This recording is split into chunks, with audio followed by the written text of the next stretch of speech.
A little while later, after the Bulge, when we started an assault, I had a replacement with me. Lasted 4 hours because he wouldn't keep his head down.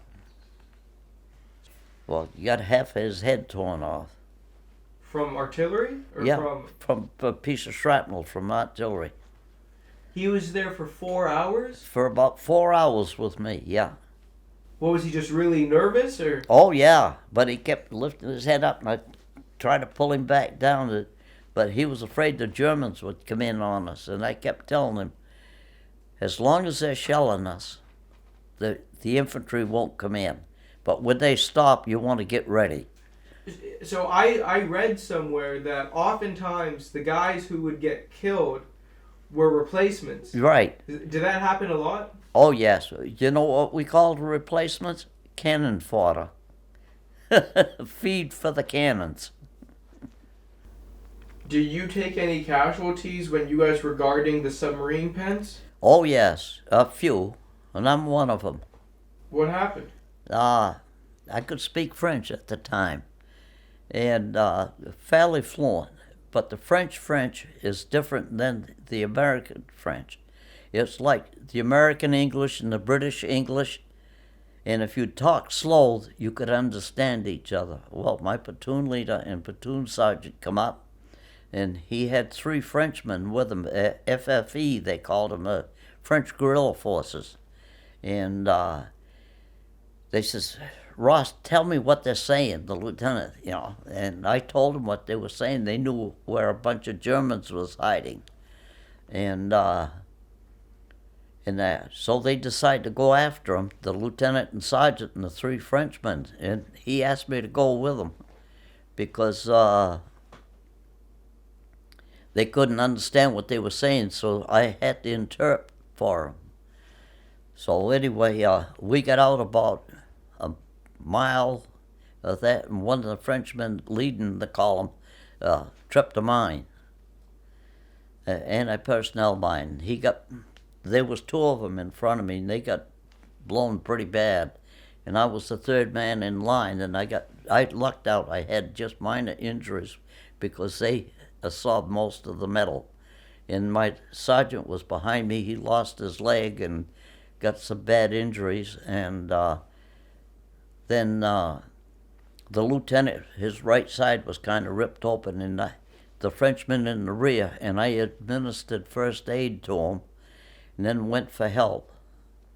And I had a piece of my leg and a piece of my groin and one in my arm here.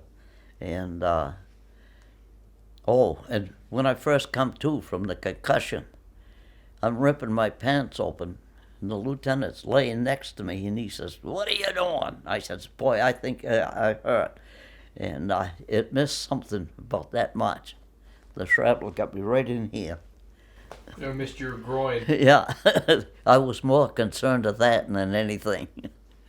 But he hollered at me, kind of brought me to, and then I buttoned up and I took care of the sergeant. I put a tourniquet on his leg and gave him a shot of morphine. And the lieutenant, I started opening him up, and he had a wool undershirt on, a long john top, and the blood was clogging, so I didn't want to do nothing, but I gave him a shot of morphine.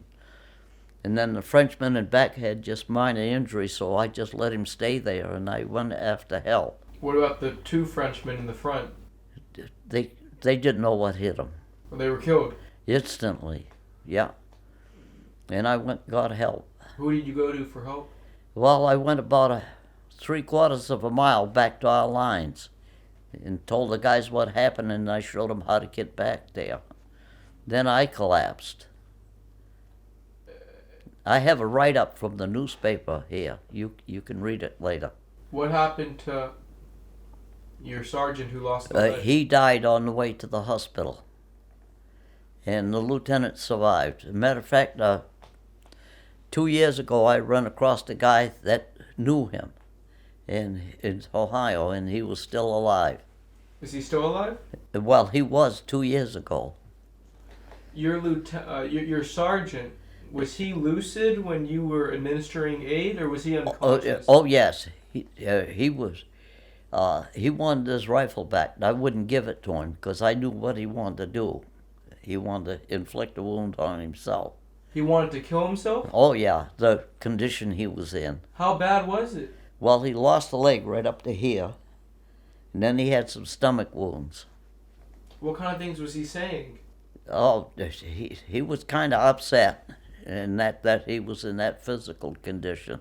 How do you make the tourniquet for your sergeant? I opened his pants and took his rifle belt off, and then ripped his pants belt, and then I took his pants belt, wrapped it around his leg, and put a clip of M1 ammunition underneath where I knew where the artery was, and I tightened it up as much as I could, and took his bayonet and twisted it tighter. And I told him, "You count to 100, and when you reach 100, release it real slow, and then close it back up again to stop if it bleeds bad." I'll tell you an incident I was involved in. We cleaned this town of Hermeskiel, Germany, with the Germans. And we got to the end of the town on this highway, and they had a tank roadblock there. They had these big barricades set up with logs down in between, and we blew the logs up because we knew that the armored was coming. Well, the 5 tanks come down the road, and this lieutenant with his head sticking out of the turret hollered for us to get out of the way, and we told him, "Don't go across that field. There's an anti-tank, 88 anti-tank gun over there, and he's just waiting for meat like you guys." And he says, "You trying to tell me what to do?" And we says, "No, sir, we're trying to advise you." And he went out the 5 tanks behind him, or the 4 other tanks behind him. They got 2/3 of the way across the road on the field. Bang-o! They knocked the rear tank out. Bang-o! They knocked the front tank out with the lieutenant, and then they picked the other 3 off. It was just like that. And stupidity. And when his tank got hit, half of his body went right with it.